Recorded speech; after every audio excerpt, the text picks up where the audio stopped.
olha só, na década de 80 se falava, nos anos 2000, as pessoas vão ao espaço, nós teremos turismo no espaço. Então, a propaganda, ela tá muito lá na frente da realidade. A gente não consegue dizer, né, que tem vida numa lua de Marte, ou em Marte, ou numa lua de Júpiter. A gente ainda não consegue, né, achar. Né? Imagine determinar que existe um universo paralelo ao nosso, né, que é o multiverso. Né? A princípio, assim, ó, a nível de equações, são as equações de campo, da relatividade geral, né, são as equações de Einstein, elas dão vários tipos de soluções. Você muda um parâmetro, ela dá uma solução. E aí, isso pode surgir, mas não significa que vai acontecer, entende? As equações podem permitir como solução, entende? Universos múltiplos. E existem essas soluções nas equações de campo. Nós somos físicos da área de física da matéria condensada. Então, a gente não estuda a relatividade geral, nem as equações de campo, né? Consequentemente, as equações de campo. Então, ou seja, a gente não resolve as equações de campo. Mas, assim, a gente vê muito que nas soluções, são várias possíveis soluções, e há como observar universos sim, em bolhas, né? Como se o universo fosse um conjunto de bolhas, nós vivemos em um, mas há outros. Matematicamente, a conta está lá mostrando. Mas não significa que isso existe. E não há nenhum indício de que isso exista. Não há o menor indício de que isso existe. Agora, existe a busca? Existe. Existe procura por isso? Existe. E por autoridades em cosmologia. Autoridades assim antigas, cientistas famosos, de renome, né? Show. Que procuram na radiação cósmica de fundo. Eles procuram esses indícios na radiação cósmica de fundo. Eles procuram.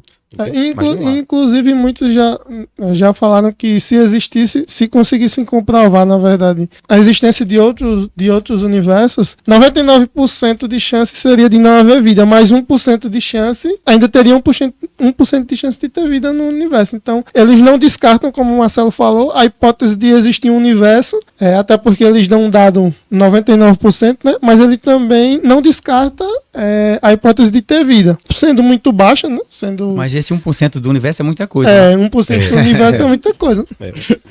1% é um sucesso. Não é? É um sucesso, é muita coisa, é quase certo de ter. E aí, vocês acham que daqui a quantos anos, se for existir vida em outro planeta, vida humana, né, ser humano, assim, você acha que vai demorar muito? Qual a opinião de vocês em relação a isso? Se nós vamos colonizar os outros planetas. Isso aí isso. seria o mais provável do que encontrarmos pessoas lá. Se a gente vai conseguir, né, viver em outro planeta. É um desafio tecnológico, é isso que eu acho. É um desafio tecnológico, porque você tem que enfrentar todos os desafios, né, que é ir para o espaço, ir para um lugar inóspito, né, e começar do zero, né, a questão da climatização, de oxigênio, de água. Nós somos seres vivos, né?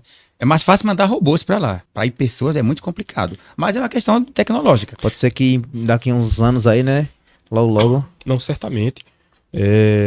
Eu não acredito que nos próximos 50 anos teremos condições ainda. É bastante tempo isso. Nós já teremos dado um salto tecnológico nesse tempo. Daqui a 50 anos o salto vai ser enorme. Imagina 50 anos atrás, né? Como era a tecnologia. Então imagine 50 anos à frente, né? Vai ser um salto tecnológico enorme. Provavelmente teremos humanos em Marte, provavelmente. Nesses próximos 50 anos, antes do fim desse século, né? Teremos já humanos em Marte. Mas, sim, condições bem complicadas. Veja o exemplo do espaço. O espaço ali na década de 80, o Agnaldo pode até falar de antes também, mas sempre se falou, não, assim, quando olha só, na década de 80 se falava, não, nos anos 2000, as pessoas vão ao espaço, nós teremos turismo no espaço. Então, a propaganda, ela tá muito lá na frente da realidade. O sensacionalismo com relação à exploração espacial está muito lá na frente, muito. Estamos longe dessa situação que se anunciava na década de 80, que nos anos 2000, né, os civis já fariam turismo espacial, né? Isso está longe. Mas eu acredito que lá, assim, daqui para metade desse século, lá nos anos 50, 2050, por aí, nós já teremos sim alguma base na Lua, com certeza. A China está se preparando para montar base na Lua, para a coleta de hélio 3, os Estados Unidos e a Índia, a Rússia provavelmente também, né, e a União Europeia vão colonizar a Lua nesse sentido, né, porque a energia do futuro é o hélio 3. Marte vão colonizar, né, por uma questão assim também de marcar território, né, marcar presença, né, mais os Estados Unidos, mas em termos de viver, assim, é mais difícil. Há muitos pontos que vão contra isso, né? Afeta o sono do ser humano, afeta a calcificação, afeta o coração, entende? A ausência da gravidade nos afeta muito. E a gente pode ter tecnologia para blindar bem a nave, para blindar bem essa base em Marte, que não tem atmosfera, nem tem campo magnético, então está exposto a pancadas de radiação solar. Júpiter emite radiação, mas não cósmicos, né? os raios cósmicos, entende? Incidindo na superfície lá em grande quantidade, mas a gente pode ter tecnologia para blindar tudo isso. Eles não vão montar uma base lá para ficar preso na base, né? Para chegar na base e ficar. Sentido, né? Tem que sair, né? Eles vão querer sair, né? E aí também tem aquela tecnologia para roupa. Mas ainda que você tenha uma tecnologia para roupa, você vai estar sujeito à gravidade. E a mudança de gravidade, tá? Marte é muito menor que a Terra, né? Marte tem uma gravidade muito menor. Então, em torno de 3 metros por segundo ao quadrado, alguma coisa assim. É muito menor do que a nossa, tá? O corpo humano sente muito isso daí. Mas a tecnologia, em termos de materiais, está muito mais à frente do que a tecnologia de como fazer o corpo humano superar essa gravidade menor. E baixa a pressão também, né? Sabe? Variações de pressão, né? Compressão e descompressão, né? Tá no traje, tá sob pressão, sai do traje, vai para base, é outra pressão.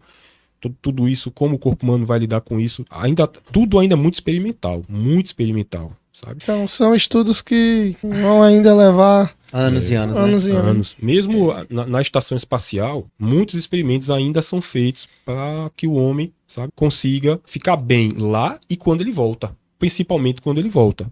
Entende? Principalmente, né?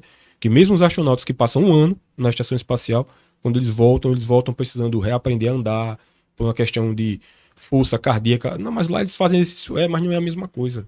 Diferente demais. É diferente, não tem a gravidade, então o coração, por mais que você faça exercícios, que essa tecnologia da fisioterapia voltada ao astronauta, olha em que estágio de desenvolvimento médico, né, se encontra, né, o que a pesquisa espacial puxa de desenvolvimento tecnológico. É por isso que ela não pode parar, né? Tem gente que critica, não, mas estão estudando o espaço, quando na Terra tem um monte de problema. Não, porque muitos dos problemas resolvidos lá vão ajudar aqui também. Né? Isso mesmo. É aquela provocação, né? Você provoca para a gente aprender como se resolve. Aprender como se resolve, vai conseguir resolver várias outras coisas. Assim, eu ainda acho que o maior desafio da questão da exploração espacial é a questão de motores que consigam dominar a gravidade. Eu acho que nós ainda estamos na idade da pedra em relação a isso. Nossos foguetes ainda usam lei de Newton. Então é inércia, entendeu?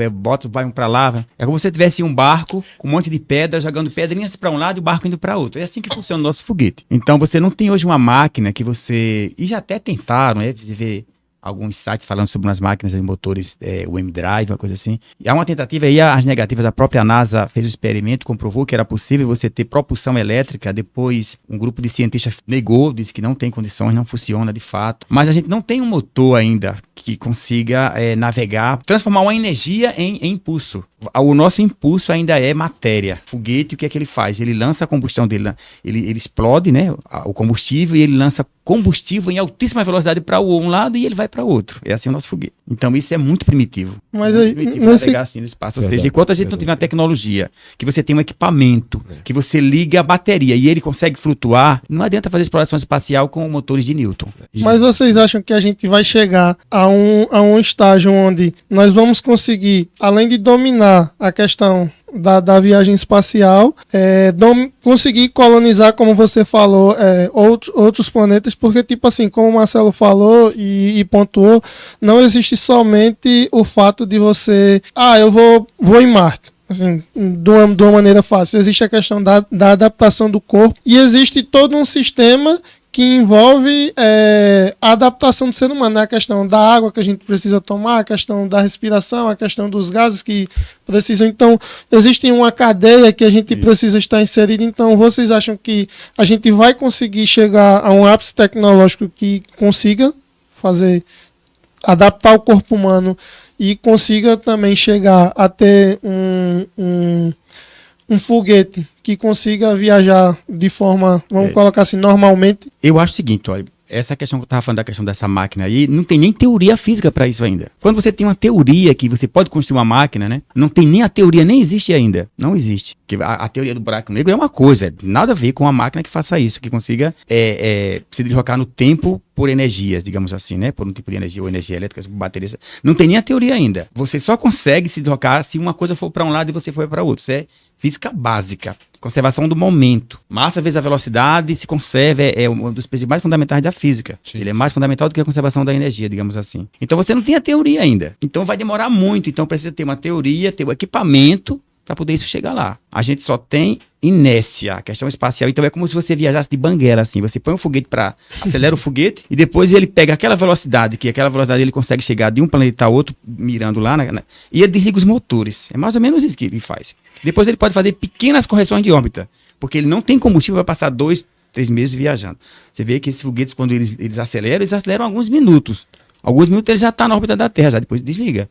Não tem como, não tem, porque você vê que os foguetes são muito grandes, cerca de 99% da massa dele é combustível. 1% é a casca e onde fica o astronauta, né? É uma conta assim. Ele joga tudo fora em altíssima velocidade. Então, eu acho isso muito primitivo. Então, nós queremos fazer as coisas, nós somos, enquanto seres humanos, sem ter nem a lei física que vai nos ajudar, nem tem a teoria. A gente não tem nem a teoria. A gente está muito na idade da pedra para essas coisas. Então, meio é muito precipitado, ambição, né? A gente tem que cuidar do planeta primeiro. É assim que eu acho. Cuidar do planeta, né?